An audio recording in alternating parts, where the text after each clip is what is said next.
Welcome to 2026, for what could be one of the most momentous years of our lives.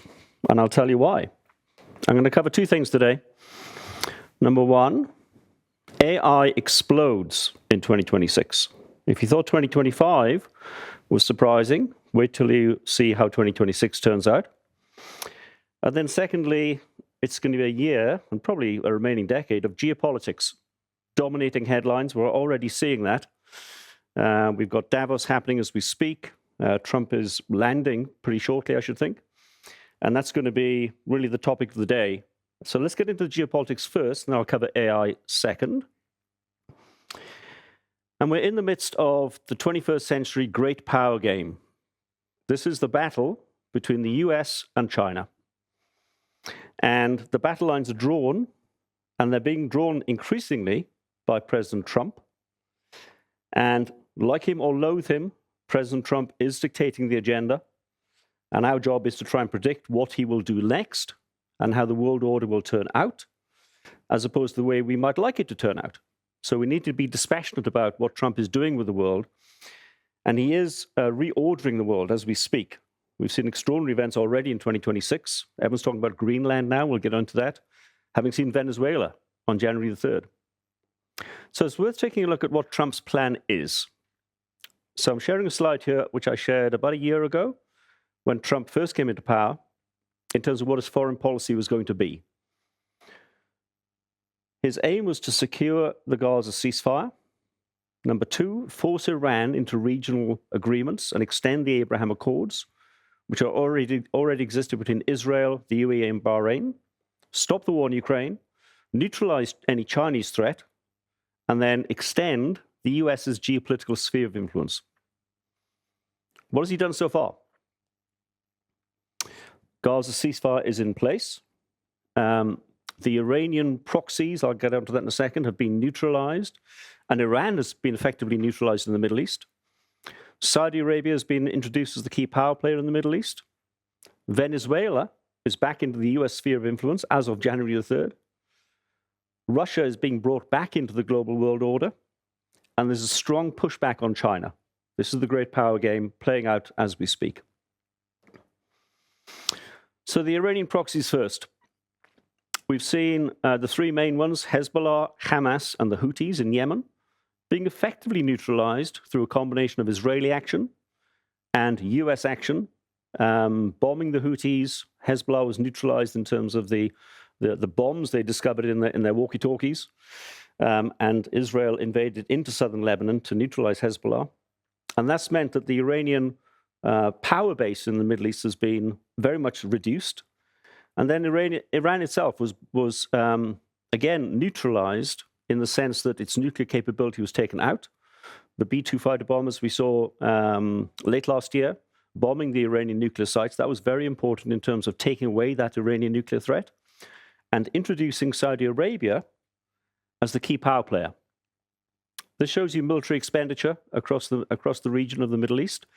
And you can see Saudi in the middle there. They're spending 7-8% of their GDP on military expenditure. And they're the third largest spenders on military equipment in the world over the last 10 years. So Saudi Arabia is being introduced as the power broker in the Middle East to stabilize that region. That's an important part of Trump's overall plan. And then Venezuela. January 3rd, we saw the rather extraordinary extraction of President Maduro and his wife. There are questions around the legality of this internationally, but it happened. And Maduro is now facing court in the US. Why Venezuela? Why now? Two reasons. Number one, China. Venezuela is the top country for Chinese spending globally over the last 10 years. So China's lent Venezuela $60 billion for infrastructure and other forms of investment. And Venezuela has emerged as the key Chinese/Russian player in Latin America. So it's important for part of Trump's strategy to push back on that in terms of the Chinese influence in Latin America. And the Russian focus has been the same. Russia has armed the Venezuelan regime very extensively over the last 5 to 10 years. and alongside China has gained influence across Latin America through the Venezuelan lens. So a lot of hard power came into Venezuela from Russia, and that, again, is something which Trump was very keen to neutralize in terms of Chinese and Russian influence in America's backyard. And then finally, Iran. Iran and Venezuela are very close. And again, military capabilities between the two, as well as into Cuba. Actually, interestingly enough, I'm sure we'll see Cuba come up as well as we go through 2026. So it was almost too easy to get Maduro out. There was clearly some inside planning. But the interesting thing about this is that the defense systems defending Maduro in Venezuela were almost entirely Russian. And these were state-of-the-art Russian assets, defense against missiles, defense against incoming planes. And America launched 150 fighter aircraft to create air cover, neutralize that threat, and allow the SEALs to go in and extract Maduro. And that was extraordinarily successful. Now, what it meant was that this Russian defense equipment, the efficacy of that has been very much called into question. So again, it's a pushback against Russian influence in this region as well as Chinese. And then almost finally, in terms of geopolitics, the Arctic. Let's talk about Greenland. As I said, Trump is landing in Davos. We're going to see how this plays out in terms of what Trump would like to do. I flagged this at the start of his presidency. Greenland is critical to an area of the world which is becoming much more critical, which is the Arctic. Why is the Arctic important? Number one, resources. About 1/3 of the world's oil and gas reserves reside in the Arctic region. 1/3. And unlike the Antarctic, mining is allowed in the Arctic. And also in terms of resources, rare earths and the power for the green economy and the military is very important for the US, where China currently dominates in terms of 90% of rare earth production and processing resides in China. So the resource play is very important. Secondly, shipping lanes. And it takes about half the time to go through the North Pole as it does to go through the Suez Canal in terms of China into Europe trade. So halving your shipping route is an extraordinary advantage. And as the Arctic ice melts, those shipping lanes are becoming open again. And then finally, militarily, this map shows you the Russian military bases across the north coast of Russia at the bottom of the slide. You can see Alaska on the top right, and then Greenland and the Arctic on the top middle. So Russia's been building out military capability in the Arctic, as has China in terms of joint ventures there. And the US has one military base in Greenland and very little capability. And where are missiles launched in terms of, let's say we had missiles from Russia into America, they go over the North Pole. And so missile detection and defense in terms of the Arctic is critically important.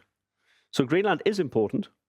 America has tried to buy it a number of times. Back in 1867, when William Seward, the US Secretary of State, tried to buy Greenland, they just bought Alaska for $7 million. They wanted to buy Greenland, but Congress blocked them. In 1946, Harry Truman tried to buy Greenland post-World War II. And then actually the Danes, who de facto own Greenland, sold the Virgin Islands, the Danish Virgin Islands, to America in 1917 in the Caribbean for $25 million. So there is precedent for this. And Trump's plan is to ideally buy Greenland or exert some form of control over it. And this is part of the overall plan in terms of the Atlantic Alliance, in terms of America, NATO, the Arctic, and Latin America. And that sphere of influence being secured by the Trump administration. And then finally, Ukraine and Russia. We're hoping to get some form of resolution from the Ukraine war. I would hope that everyone would want to see peace in this region. It's not absolutely clear exactly where the lines would be drawn, but it seems pretty likely they'll be drawn along the current line of engagement in the Donbass. Ukraine will not be allowed to join NATO, and there will not be NATO troops on the ground in Ukraine. Now, whether that means appeasement of Russia or whatever other aspect of this is important. Again, our job is to try and predict what is likely to happen, not what we'd like to happen. And that's what's likely to happen, I suspect, in Ukraine. And then Russia comes back into the global world order. Why? Because Russia has a lot of resources. which the world needs to power the new revolution, partly in AI. And a lot of people finally are talking about Taiwan. Does this open the door for China launching an attack on Taiwan? Now, China in December, 30th of December, actually launched their largest military exercises around Taiwan. So this is not to be taken lightly. And that encirclement of Taiwan by China was very threatening and is clearly sending a signal in terms of what China wants to do with Taiwan. I suspect China will want to exert control over Taiwan, but I suspect it will be done peacefully. But military capability of America in this region is also important to deter that kind of incursion.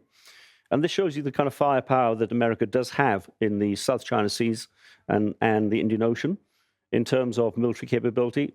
There's a lot happening in Latin America and the Middle East, but also the extent of American projection of power is such that the deterrent around Taiwan is still actually quite strong. So geopolitics, it is a plan. It looks a little random. It's very noisy. But in terms of securing an Atlantic alliance, pushing back on China, and securing the Middle East stability, that's the core of this plan. And that's a signal amongst the noise. So expect more noise, but try and focus on the signal. And that's the plan in terms of the new world order. And we are now in a new multipolar world order. Okay, artificial intelligence. This is a quote from Elon Musk, January this year. I think we'll hit AGI, Artificial General Intelligence, in 2026. What is AGI? AGI is the point at which AI can perform every single human task to a superior degree to anyone on the planet. So your AI is better at everything than you could ever be, and every expert in every field could ever be. And that's likely to happen this year. Now, if things don't happen in 2026, they're definitely going to happen in 2027. So prepare yourselves for a very different world. Artificial superintelligence, the point at which AI is cognitively superior to all humans combined. So that's not just single humans, but the entirety of human intelligence is surpassed by artificial intelligence. And according to Mr. Musk, that'll happen by 2030. I suspect it'll happen a little earlier than that. And then the final quote would be, this is going to be a new world. The notion of a human economy, assuming civilization continues to progress, will seem very quaint in retrospect.